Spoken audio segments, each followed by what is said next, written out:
Welcome to the Daily Views on September 16th in 2021. Let's start in Alicante in Spain. The Oktoberfest is Munich's world-famous figurehead. This is accompanied by business ideas that want to take advantage of the Oktoberfest popularity without the Bavarian capital benefiting from it. A stop has now been put in place. After 5 years of examination by the EU Intellectual Property Authority, the Oktoberfest has become a protected trademark.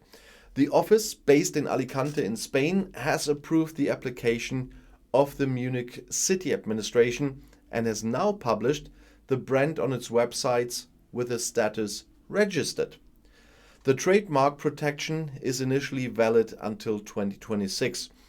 The Munich City Administration wants to prevent Oktoberfest profiteers.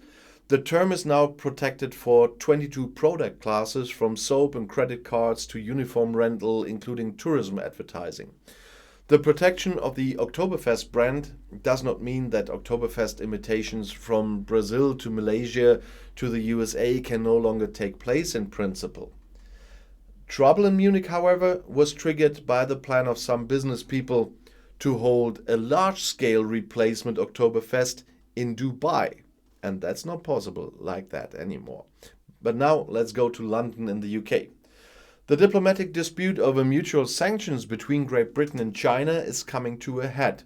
The Parliament in London banned the Chinese ambassador Zheng Zheguang from entering, reported the newspaper Daily Telegraph and the BBC. Zheng was supposed to be attending a reception in the House of Commons yesterday. The move follows Chinese sanctions against several British MPs after Great Britain, together with the EU, USA and Canada, initially imposed punitive measures against those responsible for the suppression of the Muslim Uyghur minority in the Xinjiang region.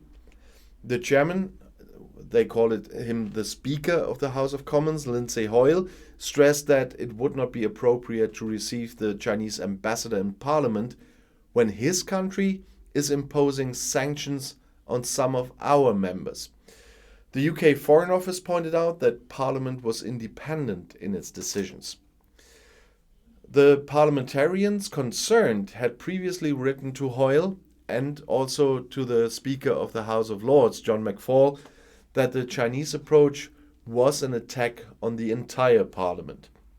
They wrote, "It is therefore unthinkable that parliamentarians should suffer this violation of our freedoms while the main representative of the Chinese government in Great Britain is apparently still free to come to Westminster and use the facilities here as a mouthpiece for his regime." And now let's go to Beijing in China. The upswing in the Chinese economy lost momentum in August. As the Beijing Statistics Office announced on Wednesday, retail sales grew by only 2.5% year-on-year. Industrial production increased by 5.3%. Both values fell short of analysts' expectations. China's economy had recently lost some of its steam, primarily due to the largest outbreak of the coronavirus in a year with a dangerous Delta variant. The second largest economy is pursuing a zero-COVID strategy. Even small outbreaks are responded to with strict measures and restrictions. Even if expectations have recently been scaled back a bit, experts are expecting economic growth in China of more than 8% this year. In the first quarter, the economy grew strongly by 12.7%, mainly due to the low comparative basis in the previous year, shortly after the outbreak of the virus. The government has set a growth target of more than 6% for this year. Last year, China only experienced 2.3% growth because of the pandemic. And now we don't go that far, we go to Seoul in South Korea. A few days after testing cruise missiles, North Korea fired at least 2 ballistic missiles into the open sea, according to the South Korean military. The missiles were launched on Wednesday in the central part of the neighboring country and then flew in the direction of the Sea of Japan. In Korea, they say the East Sea, said Korea's general staff. Initially, no information was available about the type of missile and its flight range. The latest missile test by North Korea will be analyzed together with US authorities, it said. UN resolutions prohibit the self-proclaimed nuclear power North Korea from testing ballistic missiles, which, depending on their design, can also carry a nuclear warhead. Last weekend, North Korea said it had tested the new type of cruise missile with a long range.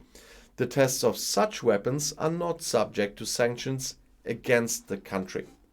And now let's go to Geneva in Switzerland. The World Health Organization, the WHO, has called for more fairness in the distribution of vaccines in the fight against the corona pandemic, particularly pointing out gaps in supply in Africa. More than 5.7 billion doses were administered worldwide, but only 2% of them in Africa, said WHO Chief Tedros Adhanom Ghebreyesus on Tuesday. That harms not only the people in Africa, but everyone. Tedros says, the longer the vaccine inequality persists, the more the virus will continue to circulate and change, the longer the social and economic turmoil will last, and the greater the likelihood that more variants will emerge that will reduce the effectiveness of the vaccines. The worst pandemic in the last 100 years will not end until there is a real global cooperation in the supply of and access to vaccines, they said. The WHO's vaccination goal is that 70% of the population in all countries should be vaccinated by mid-2022. And now let's go to Caracas in Venezuela. In view of the threat of extradition to the USA, Venezuelan President Nicolás Maduro has made his confidant Alex Saab a delegate in the dialogue with the opposition in Mexico. The government delegation declares that the diplomat Alex Saab is a full member of this delegation, said chief negotiator Jorge Rodriguez on Tuesday on Venezuelan state television. The consequences of the nomination were initially unclear. The Venezuelan government and the opposition in Mexico have recently been negotiating again to resolve the conflict that has been going on for years in the South American country. The Colombian businessman Saab was arrested in the Cape Verde Islands in June last year when his private jet had to refuel on the way to Iran. According to the Venezuelan government, he was on a humanitarian mission. Saab is said to have sold multi-million-dollar groceries to the Venezuelan government for their controversial social program, CLAP. Critics complain that these food parcels are only distributed to sympathizers of the socialist government.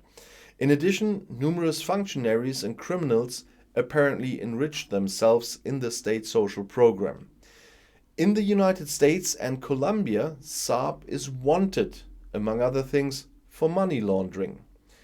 According to the US investigators, Saab should also have extensive information about illegal business of the Maduro family and high-ranking officials in Venezuela.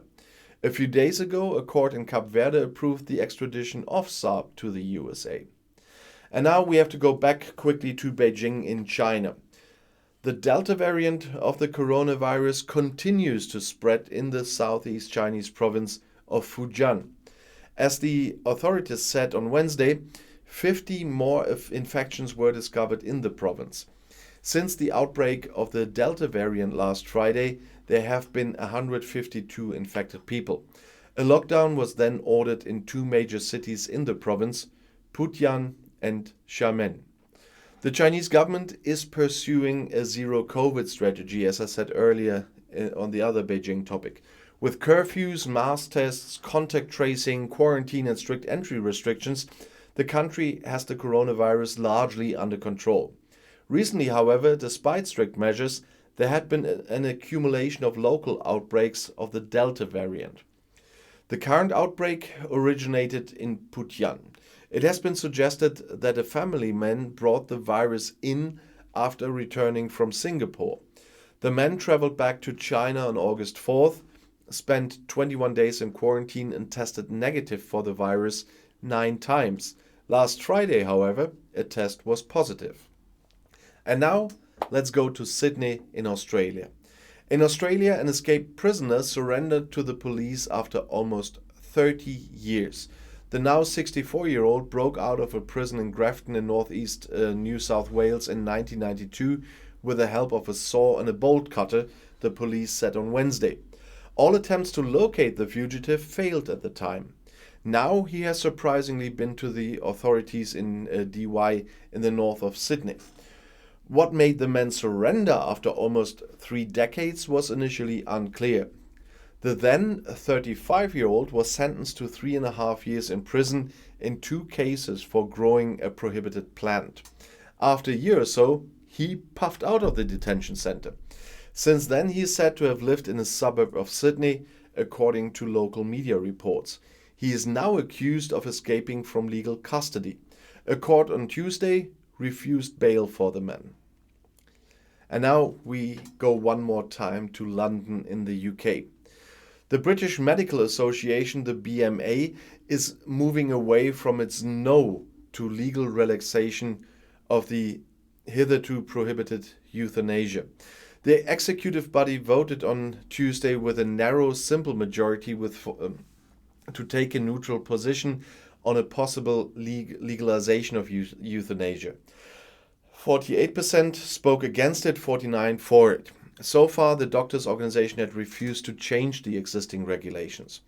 The BMA announced that they would continue to participate in the social debate on this difficult topic.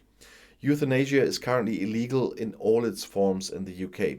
However, the individual laws differ from one part of the country to another. In a recent poll of members of the organization, 40% said they would support the BMA to legalize the prescription of deadly drugs. A little more than a third were against it. When asked whether the BMA should also support the administration of lethal drugs by medical professionals, 40% were against and only 30% voted in favor of this proposal. And here in Germany, a legal regulation of this subject is still pending. Active euthanasia is punishable. Passive is legal if the person concerned has expressed his will or a valid living will is available. And I'll see you in my next video. Bis gleich.